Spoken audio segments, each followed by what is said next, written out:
3 hari menginap di rumah kosong, ternyata aku tidak sendiri. Arga saat ini berusia 27 tahun. Pekerjaan editor video lepas. Ia tinggal di Bekasi. Suatu hari ia menerima pesan dari temannya, Rian. Rian meminta Arga menjaga rumah warisan keluarganya di daerah Cibubur selama 3 hari. Rumah itu kosong sejak kakek Rian meninggal 2 tahun lalu. Alamat rumah berada di Jalan Raya Alternatif Cibubur, masuk ke gang kecil bernama Gang Melati 3. Rumah nomor 17. Bangunan 1 lantai. Ket dinding kusam. Halaman depan ditumbuhi rumput liar. Tetangga terdekat berjarak sekitar 15 meter. Rian berkata ada calon pembeli yang ingin survei. Rumah harus terlihat terawat. Arga setuju karena ia butuh tempat tenang untuk menyelesaikan proyek video dokumenter. Ia membawa laptop, kamera, tripod, dan tas pakaian untuk 3 hari. Hari pertama, pukul 15.20, Arga tiba di lokasi. Ia membuka pagar besi. Engsel berdecit. Ia masuk dan membuka pintu utama. Bau lembab langsung terasa. Ia membuka semua jendela untuk sirkulasi udara. Data menunjukkan rumah kosong lebih dari 6 bulan rentan berjamur dan berdebu. Arga tahu ia harus membersihkan dulu. Ia melakukan langkah berikut. Menyapu seluruh lantai ruang tamu dan kamar. Mengepel dengan cairan pembersih. Membuka ventilasi dan menyalakan kipas angin. Memeriksa instalasi listrik. Mengganti lampu ruang tengah yang mati. Rumah terdiri dari ruang tamu, 2 kamar tidur, 1 dapur kecil, dan kamar mandi di belakang. Arga memilih kamar depan. Jendelanya menghadap halaman. Ia meletakkan kasur lipat di lantai. Pukul 19.10 listrik sempat mati selama 5 detik. Arga mengira hanya gangguan biasa. Ia mengecek meteran listrik di samping rumah. Tidak ada masalah. Ia kembali masuk. Pukul 22.45 Arga mulai mengedit video. Ia memakai headset. Tiba-tiba ia mendengar suara ketukan pelan dari arah dapur. 3 kali. Tok, tok, tok. Ia melepas headset. Ia diam selama 1 menit. Tidak ada suara lagi. Ia mengambil senter dan berjalan ke dapur. Tidak ada siapapun. Pintu belakang terkunci dari dalam. Ia memeriksa jendela dapur. Semua tertutup rapat. Arga mencoba berpikir logis. Kemungkinan pertama, kayu memuai karena perubahan suhu. Kemungkinan kedua, tikus atau kucing masuk ke plafon. Kemungkinan ketiga, gangguan dari luar rumah. Ia menutup pintu kamar dan mengunci dari dalam. Ia meletakkan kamera di atas lemari menghadap pintu. Ia ingin merekam sepanjang malam. Pukul 1.12 Arga terbangun. Ia merasa ada yang berdiri di dekat pintu kamar. Ia tidak melihat jelas karena lampu mati. Ia menyalakan lampu. Tidak ada siapapun. Pintu tetap terkunci. Ia langsung mengecek rekaman kamera. Pada pukul 1.08 terdengar suara langkah di ruang tamu. Rekaman memperlihatkan bayangan samar melewati celah bawah pintu. Tidak ada bentuk jelas. Hanya bayangan gelap yang bergerak dari kiri ke kanan. Arga merinding. Ia memeriksa seluruh rumah lagi. Semua terkunci. Tidak ada tanda orang masuk. Ia mencatat kejadian di ponselnya. Hari pertama. Ketukan dapur pukul 22.45. Suara langkah pukul 9.10 Arga duduk di ruang tamu. Ia menatap kursi yang semalam bergerak sendiri. Ia membuka laptop dan memutar ulang rekaman. Ia memperbesar bagian saat kursi bergeser pukul 3.17. Ia melihat satu detail baru. Bayangan tipis muncul di dinding belakang kursi sebelum kursi bergerak. Bayangan itu tidak berasal dari arah lampu. Arah jatuhnya berbeda. Arga menghentikan video. Ia tarik napas. Ia perlu pendekatan terstruktur. Ia membuat rencana hari kedua. Pasang 2 kamera tambahan di ruang tamu dan dapur. Tandai posisi furnitur dengan lakban di lantai. Taburkan tepung tipis di depan pintu kamar dan dapur. Catat suhu ruangan tiap 2 jam. Simpan semua kunci di satu tempat. Pukul 11 ia pergi ke minimarket terdekat sekitar 600 meter dari rumah. Ia membeli lakban, tepung, baterai cadangan, dan air minum. Ia sempat bertanya pada kasir tentang rumah nomor 17. Kasir menjawab singkat. Rumah itu jarang ditempati. Beberapa warga bilang lampunya kadang menyala sendiri. Tidak ada laporan kriminal. Tidak ada pembobolan. Pukul 13.20 Arga kembali ke rumah. Ia langsung memasang kamera kedua menghadap pintu utama. Kamera ketiga menghadap dapur dan lorong menuju kamar mandi.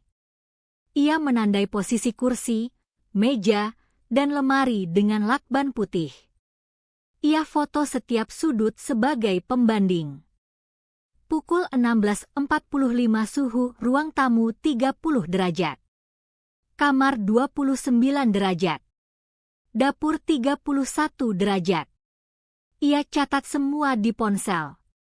Sore berjalan normal. Tidak ada suara aneh.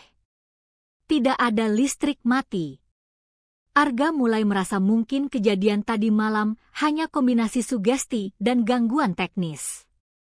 Pukul 20.10 ia makan mie instan di dapur.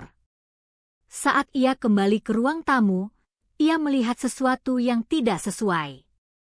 Lakban penanda kursi bergeser sekitar 5 cm dari garis awal.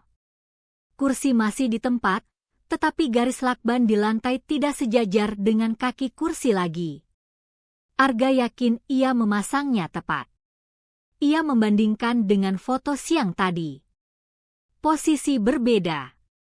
Ia memutar rekaman kamera ruang tamu dari pukul 17 sampai pukul 20. Pada pukul 19.32 kursi bergerak perlahan sekitar 5 cm. Tidak ada sosok terlihat. Tidak ada suara keras. Hanya gesekan ringan. Arga merasakan tekanan di dada. Ia sadar kejadian tidak hanya terjadi malam hari. Pukul 22 ia bersiap untuk malam kedua. Ia tidak menutup pintu kamar. Ia ingin melihat langsung jika ada pergerakan. Ia duduk di kasur dengan kamera aktif.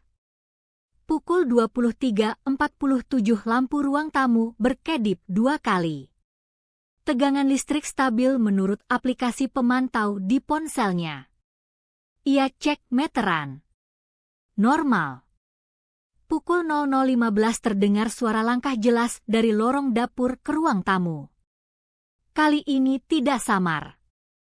3 langkah. Berhenti. 2 langkah lagi. Tepung yang ia tabur di depan dapur terlihat berubah. Ada garis tipis seperti terseret sesuatu. Bukan jejak kaki penuh. Lebih seperti sapuan panjang. Arga berdiri. Ia arahkan kamera ke lorong. Tidak ada apapun. Ia berkata dengan suara tegas. Saya tahu ada sesuatu di sini. Saya tidak akan merusak rumah ini. Saya hanya menjaga. Tidak ada jawaban. Namun suhu ruang tamu turun menjadi 26 derajat. Ia cek termometer digital. Penurunan 4 derajat dalam kurang dari 5 menit. Pukul 1.30 kursi kembali bergerak. Kali ini lebih jauh. Sekitar 20 cm. Kamera merekam jelas. Kursi berpindah tanpa sentuhan fisik terlihat. Arga tidak lagi mencoba menjelaskan dengan logika biasa. Ia mulai menyusun hipotesis baru. Kemungkinan pertama, ada energi tersisa dari penghuni lama. Kemungkinan kedua, ada entitas yang terikat pada ruang tertentu. Kemungkinan ketiga, ia menjadi pemicu karena kehadirannya. Pukul 2.10 suara napas berat kembali terdengar. Kali ini bukan di depan pintu kamar. Suara itu terdengar tepat di belakangnya. Arga membeku. Ia tidak berani menoleh selama 5 detik. Napas itu terdengar lambat. Berat. Dekat sekali. Ia menoleh dengan cepat. Tidak ada siapapun. Namun di layar kamera yang menghadap ruang tamu, terlihat bayangan tinggi berdiri di dekat pintu utama. Bayangan itu tidak memiliki detail wajah. Hanya siluet gelap setinggi hampir 2 meter. Bayangan itu tidak bergerak. Hanya berdiri. Arga menatap layar tanpa berkedip. Setelah sekitar 12 detik, bayangan itu memudar perlahan. Bukan menghilang tiba-tiba. Ia seperti larut dalam gelap. Pukul 3 tidak ada kejadian lagi. Arga tidak tidur sampai pagi. Pukul 6.40 ia memeriksa tepung di lantai. Garis seret semakin panjang. Mengarah dari dapur ke ruang tamu. Berhenti tepat di depan kursi yang sering berpindah. Ia memotret semuanya sebagai bukti. Hari kedua berakhir dengan fakta yang jelas.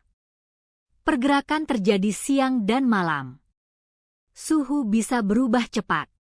Bayangan muncul di kamera. Objek berpindah tanpa sentuhan.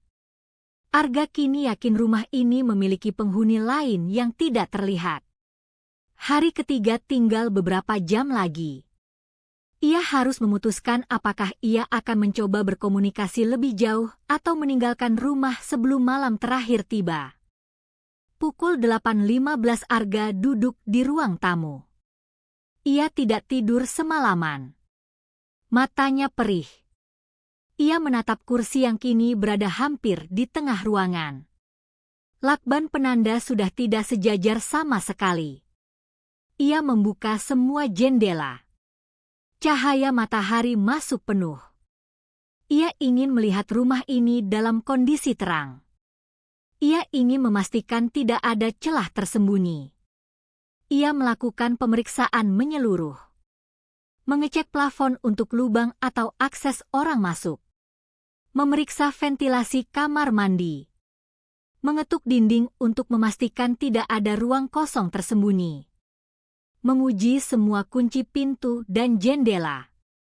Menghubungi 2 tetangga terdekat.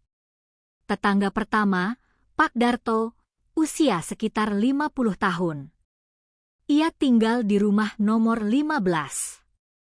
Ia berkata rumah itu memang terasa berbeda sejak pemilik lamanya meninggal. Ia pernah mendengar suara kursi bergeser saat malam, padahal rumah kosong. Tetangga kedua, Bu Lina, tinggal di seberang gang. Ia mengatakan lampu ruang tamu kadang menyala sendiri sekitar pukul 2 dini hari. Ia mengira hanya korsleting. Tidak ada laporan orang masuk. Tidak ada riwayat kriminal. Pukul 12.30 Arga kembali ke dalam rumah. Ia duduk di lantai ruang tamu. Ia meletakkan kamera tepat di depannya. Ia menekan tombol rekam. Ia berbicara langsung ke kamera. Ini hari ketiga. Saya sudah merekam pergerakan kursi, perubahan suhu, dan bayangan. Jika ada sesuatu di rumah ini, saya ingin tahu tujuanmu. Ruangan sunyi. Pukul 14.05 saat ia memutar ulang rekaman untuk memastikan audio terekam jelas, ia mendengar sesuatu yang tidak ia ucapkan. Di detik ke-47 terdengar suara pelan. Arga. Ia menghentikan video. Ia ulangi lagi. Suara itu muncul jelas. Nada rendah. Bukan suaranya sendiri. Ia memastikan tidak ada orang di luar jendela. Gang sepi. Cuaca panas. Tidak ada anak-anak bermain. Ia mencoba tes sederhana. Ia masuk ke kamar dan menutup pintu. Ia berbicara pelan menyebut namanya sendiri. Ia bandingkan dengan suara di rekaman. Frekuensinya berbeda. Nada suara di rekaman lebih berat. Pukul 17.40 Arga mulai merasa waktu hampir habis. Rian akan kembali besok pagi. Ia harus memutuskan apa yang dilakukan malam ini. Ia membuat keputusan. Ia akan mencoba komunikasi langsung. Pukul 21 ia mematikan semua lampu kecuali lampu ruang tamu. Ia duduk di kursi yang sering berpindah. Kamera menghadapnya. Kamera kedua menghadap pintu utama. Ia berkata dengan jelas. Jika kamu memanggil namaku, lakukan lagi sekarang. Tidak ada jawaban selama 2 menit. Pukul 21.07 suhu ruangan turun dari 29 derajat menjadi 25 derajat dalam waktu singkat. Ia lihat napasnya mulai terlihat samar di udara. Padahal cuaca di luar masih hangat. Pukul 21.09 terdengar suara langkah dari arah dapur. Bukan 3 atau 5 langkah seperti malam sebelumnya. Kali ini banyak. Sekitar 8 langkah pelan. Arga tetap duduk. Ia tidak lari. Ia berkata lagi. Apa yang kamu inginkan? Hening 5 detik. Lalu terdengar suara pelan di belakangnya. Pergi. Suara itu jelas. Tidak keras. Namun cukup dekat. Arga langsung berdiri dan menoleh. Tidak ada siapapun. Kamera tetap merekam. Ia memutar ulang rekaman langsung di tempat. Suara itu terekam jelas. Kata pergi terdengar tepat di mikrofon kamera depan. Detak jantungnya meningkat. Ia mulai memahami pola. Hari pertama. Observasi. Hari kedua. Manifestasi fisik. Hari ketiga. Interaksi verbal. Pukul 22.30 kursi yang ia duduki bergerak sendiri saat ia berdiri. Kursi itu berputar menghadap pintu utama. Seolah menunjukkan arah keluar. Arga merasa pesan sudah jelas. Pukul 23.50 ia mulai membereskan barang. Ia masukkan kamera dan laptop ke tas. Namun sebelum ia selesai, lampu ruang tamu mati total. Bukan berkedip. Langsung gelap. Dalam gelap ia mendengar suara napas berat lagi. Kali ini lebih dekat. Tepat di depan wajahnya. Ia meraba ponsel dan menyalakan senter. Cahaya menyapu ruang tamu. Di dekat pintu utama, ia melihat bayangan tinggi itu lagi. Lebih jelas dari sebelumnya. Siluet berdiri tegak. Tidak bergerak. Arga tidak mendekat. Ia tidak berbicara. Bayangan itu perlahan mengangkat satu tangan. Arah tangannya menunjuk pintu keluar. Arga mengerti. Ia melangkah mundur. Ia membuka pintu utama dengan tangan gemetar. Saat pintu terbuka, lampu kembali menyala sendiri. Ia menoleh sekali lagi ke dalam rumah. Bayangan itu sudah tidak ada. Arga melangkah keluar. Ia menutup pintu dan mengunci dari luar. Waktu menunjukkan pukul 00.12. Secara teknis sudah masuk hari keempat, tetapi malam ketiga belum selesai sepenuhnya. Ia berdiri di depan rumah nomor 17. Ia sadar sesuatu memanggil namanya. Sesuatu berbicara langsung. Sesuatu menginginkannya pergi.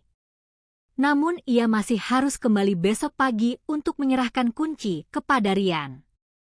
Malam ketiga belum benar-benar berakhir. Arga tidak langsung pergi jauh. Ia berdiri di depan pagar. Jalan gang sepi. Lampu jalan menyala redup. Ia menyalakan kamera ponsel dan merekam bagian depan rumah. Pukul 00.18 lampu ruang tamu terlihat menyala dari luar. Padahal sebelumnya sempat mati total. Arga yakin ia tidak menyentuh sakelar saat keluar. Ia memutuskan tidak kembali masuk malam itu. Ia berjalan ke ujung gang dan duduk di warung yang sudah tutup. Ia menunggu sampai adzan subuh terdengar pukul 4.32. Pukul 5.10 ia kembali ke rumah. Ia membuka pagar dan pintu utama. Bau lembab masih ada. Semua tampak normal. Namun ada satu perubahan. Kursi ruang tamu kembali ke posisi awal seperti hari pertama. Menghadap televisi. Tepat di atas bekas lakban yang pertama kali ia pasang. Lakban yang bergeser sudah hilang. Lantai bersih. Seolah tidak pernah ada penanda. Arga berdiri diam. Ia membuka kamera ruang tamu dan memeriksa rekaman setelah pukul 00.12. Rekaman menunjukkan setelah ia keluar, bayangan tinggi muncul lagi di tengah ruangan. Bayangan itu berdiri selama sekitar 1 menit. Lalu kursi bergerak sendiri kembali ke posisi semula. Setelah itu bayangan memudar. Tidak ada kerusakan. Tidak ada kekacauan. Arga merasa pesan sudah lengkap. Entitas itu tidak ingin diganggu.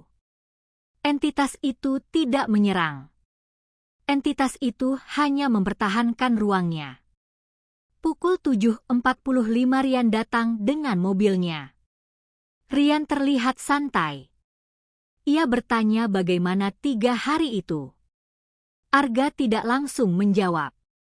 Ia mengajak Rian masuk dan memutar beberapa potongan rekaman.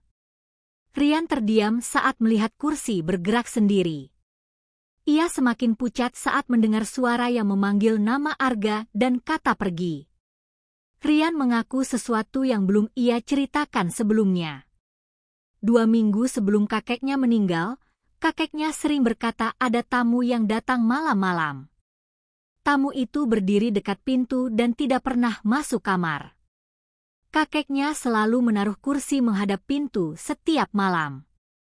Arga langsung melihat kursi di ruang tamu. Posisi awalnya memang menghadap televisi. Namun selama 3 hari, kursi itu sering menghadap pintu utama. Arga mencocokkan informasi. Kursi menghadap pintu. Bayangan berdiri dekat pintu. Suara napas terdengar di area itu. Pola konsisten pada satu titik ruang. Arga memberi saran praktis kepada Rian. Jangan biarkan rumah kosong terlalu lama. Datang rutin minimal seminggu sekali. Buka semua jendela untuk sirkulasi udara. Pindahkan furnitur jika ingin menjual. Jangan biarkan tata letak lama. Jika merasa tidak nyaman, jangan memaksa tinggal sendirian. Rian memutuskan menunda penjualan rumah. Ia ingin membersihkan dan mungkin melakukan doa bersama keluarga. Pukul 9.30 Arga bersiap pergi. Ia menyerahkan kunci. Sebelum keluar, ia menoleh sekali lagi ke ruang tamu. Kursi tetap menghadap televisi. Tidak bergerak. Namun saat ia melangkah ke pintu, terdengar suara pelan dari belakangnya. Bukan napas. Bukan langkah. Satu kata saja. Cukup. Arga berhenti. Ia tidak menoleh. Ia membuka pintu dan keluar dengan tenang. Ia tidak merasa dikejar. Ia tidak merasa diancam. Ia merasa sesuatu telah selesai. Catatan 72 jamnya lengkap. Hari pertama, observasi dan bayangan. Hari kedua, pergerakan fisik dan penurunan suhu. Hari ketiga, suara langsung dan perintah pergi. Rumah itu tidak kosong. Namun rumah itu juga tidak mencari korban. Arga meninggalkan Gang Melati 3 dengan satu kesimpulan jelas. Ia datang sebagai penjaga sementara. Ia pergi setelah diminta. Dan selama 3 hari itu, ia benar-benar tidak sendiri. Arga kembali ke rumah itu bukan untuk menginap. Ia datang siang hari pukul 13.10. Rian memintanya membantu memindahkan beberapa barang lama milik kakeknya. Cuaca cerah. Gang Melati 3 terlihat biasa. Tidak ada tanda kejadian aneh. Rian sudah berada di dalam rumah saat Arga tiba. Ruang tamu terlihat lebih rapi. Debu sudah dibersihkan. Beberapa foto lama dikeluarkan dari lemari. Arga langsung melihat kursi ruang tamu. Kursi itu kini dipindahkan ke sudut kanan. Tidak lagi di tengah ruangan. Rian berkata ia mengikuti saran Arga. Ia datang 2 kali seminggu. Ia membuka jendela setiap kunjungan. Ia memindahkan sebagian furnitur. Sejak itu tidak ada lagi kejadian aneh. Arga tidak langsung percaya. Ia ingin memastikan dengan cara objektif. Ia membawa satu kamera kecil. Ia letakkan di rak televisi. Ia rekam selama mereka bekerja. Pukul 14.25 saat mereka mengangkat lemari lama di kamar belakang, Arga menemukan sesuatu di dalam laci bawah. Sebuah buku catatan milik kakek Rian. Tanggal terakhir di buku itu 2 hari sebelum kakek meninggal. Isi catatan singkat. Malam ini tamu itu datang lagi. Ia tidak masuk. Ia hanya berdiri di pintu. Ia menunggu sesuatu. Arga membaca keras isi catatan itu. Rian terdiam. Mereka kembali ke ruang tamu. Arga berdiri tepat di area tempat bayangan sering muncul. Ia mencoba merasakan suhu. Normal. Sekitar 30 derajat. Pukul 15.02 kamera yang ia pasang tiba-tiba mati. Baterai masih 60%. Ia cek ulang. Kamera tidak rusak. Ia menyalakan lagi. Kamera kembali normal. Arga tidak panik. Ia melihat ini sebagai data tambahan. Ia mulai menyusun pola akhir. Selama 3 hari menginap, kejadian meningkat bertahap. Setelah ia pergi dan rumah rutin dikunjungi, gangguan berhenti. Furnitur dipindah, pola berhenti. Rumah tidak dibiarkan kosong, kejadian berhenti. Arga menyampaikan analisisnya pada Rian. Ruang kosong lama tanpa aktivitas bisa menyimpan pola kebiasaan lama. Tata letak lama dipertahankan, pola itu bertahan. Ketika ruang berubah dan aktivitas kembali rutin, pola berhenti muncul. Rian bertanya apakah entitas itu benar-benar ada. Arga menjawab berdasarkan fakta yang ia miliki. Ia memiliki rekaman kursi bergerak. Ia memiliki rekaman suara memanggil namanya. Ia memiliki data suhu turun cepat. Ia memiliki saksi tambahan dari tetangga. Itu cukup untuk menyimpulkan ada fenomena yang tidak biasa. Pukul 16.10 mereka selesai memindahkan barang. Sebelum keluar, Arga berdiri di tengah ruang tamu sekali lagi. Ia berkata pelan. Kami tidak akan mengganggu lagi. Tidak ada suara. Tidak ada perubahan suhu. Saat ia melangkah menuju pintu, ia melihat sesuatu di sudut mata. Bayangan tipis di dekat pintu utama. Tidak setinggi sebelumnya. Tidak sejelas sebelumnya. Bayangan itu hanya bertahan 2 detik. Lalu hilang. Arga tidak berhenti. Ia membuka pintu dan keluar bersama Rian. Di depan pagar, ia menoleh terakhir kali. Rumah itu tampak biasa. Ket kusam. Halaman sederhana. Tidak ada aura berbeda. Namun Arga tahu satu hal pasti. Selama 72 jam itu, ia berbagi ruang dengan sesuatu yang menjaga batasnya sendiri. Sesuatu yang tidak menyerang. Sesuatu yang hanya ingin dihormati. 3 hari itu mengubah cara Arga memandang ruang kosong. Jika Anda berada di tempat asing selama beberapa hari, lakukan ini. Perhatikan perubahan kecil di sekitar Anda. Catat waktu dan pola kejadian. Gunakan rekaman untuk bukti objektif. Jangan abaikan intuisi saat data mendukungnya. Jangan memaksakan diri bertahan jika sudah ada peringatan jelas. Arga tidak kembali menginap di rumah nomor 17.